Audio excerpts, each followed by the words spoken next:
just got to finish. Mayfield trying to escape, turns the corner, running away from Wolf. Touchdown! Baker Mayfield for the score. Backup Trace McSorley. He is now in the game for the Ravens. Trace going to keep it, and he slips down. Trace hurt his left knee there. He went down really awkward. Lamar comes in for 4th down and 5. Jackson trying to throw for it, and he's got it. Marquise Brown hangs onto the football and scores. This is for 55, and Justin Tucker has done it for Baltimore.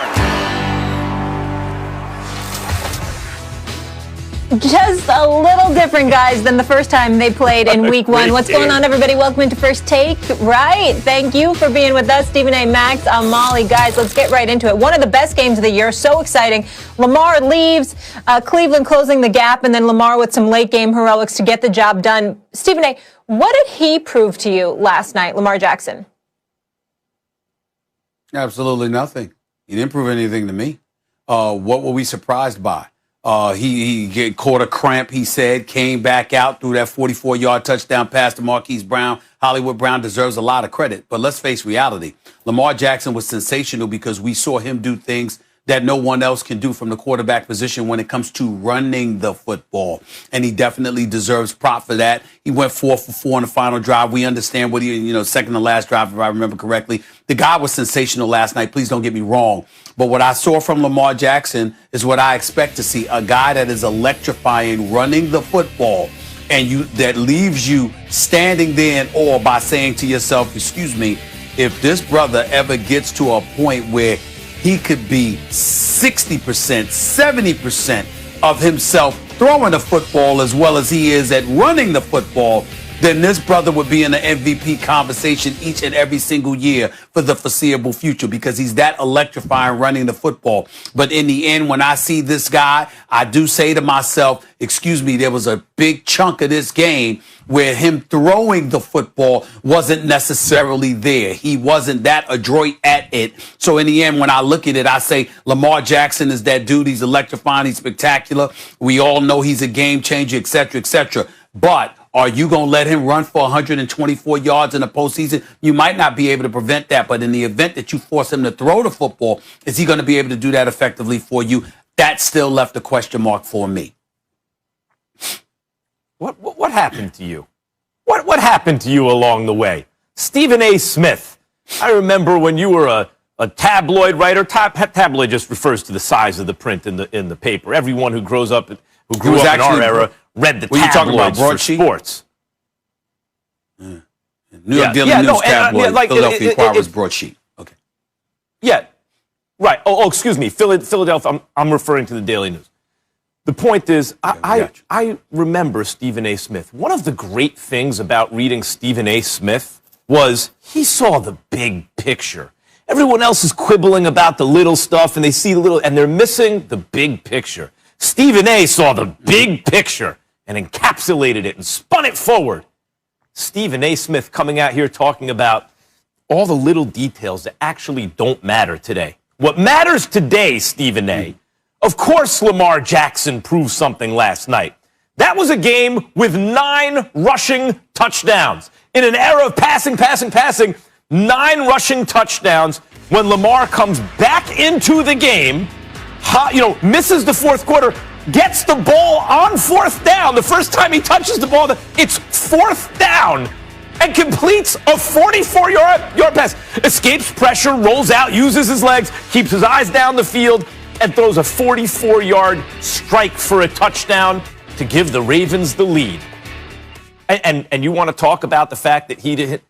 That's a Willis Reed moment. I know, Stephen A., that this is not the playoffs, but it's a big game.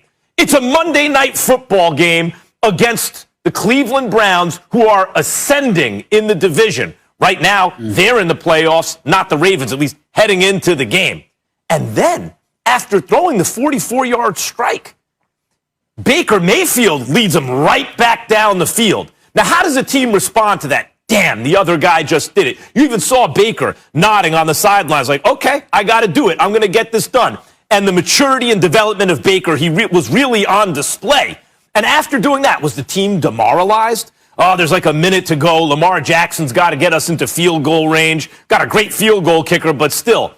4 completions to get them into field goal range. So you mean to tell me Lamar Jackson, who can't pass when it matters, right? Who can't beat the big team under the spotlight, I've said that, who uses his legs but can he get it done with his arm, comes in on 4th down, 4th and 5, throws a 44-yard strike for a touchdown to give you the lead, and then instead of being demoralized, the team obviously is energized by him. 4 completions, you're in field goal range, and you win the game. And today, Stephen A. Smith wants to come out and quibble about the fact that they ran the ball a lot. What happened to you? Well, I'm not quite. Well, first of all, you're not hearing my point, but there's nothing new there.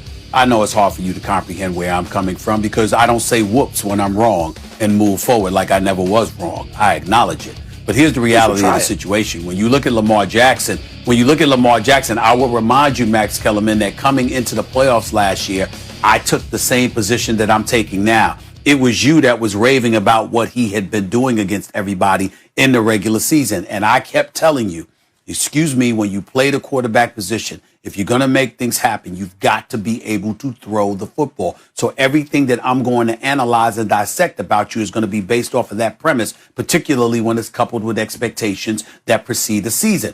So coming into the season, we're looking at the Baltimore Ravens. We're predicting they're going to win the AFC North. Obviously, they have fallen off a little bit. The Pittsburgh Steelers surprised everybody. They go out to 11 straight wins to start this season. We see the Baltimore Ravens have some trouble. We know some of it was due to COVID-19 and beyond. We get all of that, but we also saw Lamar Jackson, who suffered real symptoms from COVID-19. We understand it because I think he slept for like 10 straight days, according to the reports and what have you. He was really, really feeling the effects of it. And if we're going to look at Cam Newton and say some residual effects from that might have affected his play, we can definitely surmise that the same could be possible with Lamar Jackson. But in the end, we have 2 postseason losses in as many appearances to fall back on. We have his electrifying running ability, but his inability to throw the football effectively to fall back on. So when I look at him last night and taking the heroics at the late game aside, because we have to acknowledge that that did happen, I'm looking at the vast majority of this game was predicated on his ability to run the football and Baltimore's ability to run the football because they ran for over 230 yards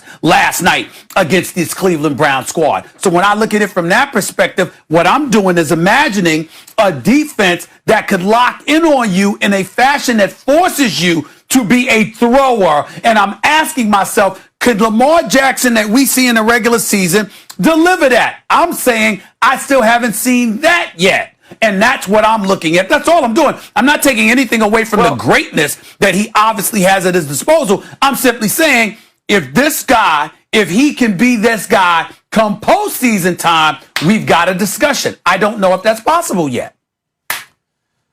Well, that's fair, Stephen A. I'll just say this. The question for, Lamar Jackson can't prove that he can win in the playoffs during the regular season. It's not a playoff game. What can he do? But a Monday Night Football game, when you're in the 8th slot and only 7 teams are getting there, in a team you're chasing in your own division who you beat the hell out of week 1, but has come up in the world as you've fallen, coming off of COVID, as you've mentioned, better than Pittsburgh. with the game on the line, coming in with cramps, 4th quarter, 4th down, and doing what he did because he touched, those 5 completions, right? Like the touchdown pass and then the 4 to get him in field goal range. To me, what did he prove? He proved he can get it done with his arm with the chips on the line. Was it the entire game? No. Both teams ran it into the end zone a bunch of times. But with the whole question with Lamar, if you really want to boil it down, with the chips on the line, can he get it done passing the football? And the answer last night was yes. Spotlight on him, pressure on him. He did it.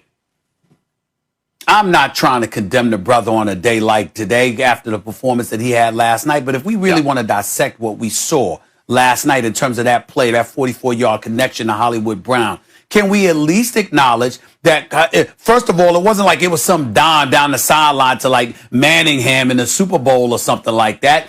Or Aaron Rodgers throwing it against Dallas, right down the left sideline the way that he did. We're talking about Lamar Jackson and the Baltimore Ravens running for over 230 yards, and then he scrambled to his right, and everybody everybody descended on him because they know how great he can run the football. So he lobs a pass to a wide open Hollywood Brown in the middle of the field because he runs the ball so effectively. Everybody was collapsing on Lamar Jackson. He deserves credit for it, but let's not act like we saw Patrick Mahomes or Aaron Rodgers or that pass from Eli Manning, that Manningham that took place on that pass. Can we pump the brakes on that just a touch, please? Can we do that? All right, guys. Let's leave it there.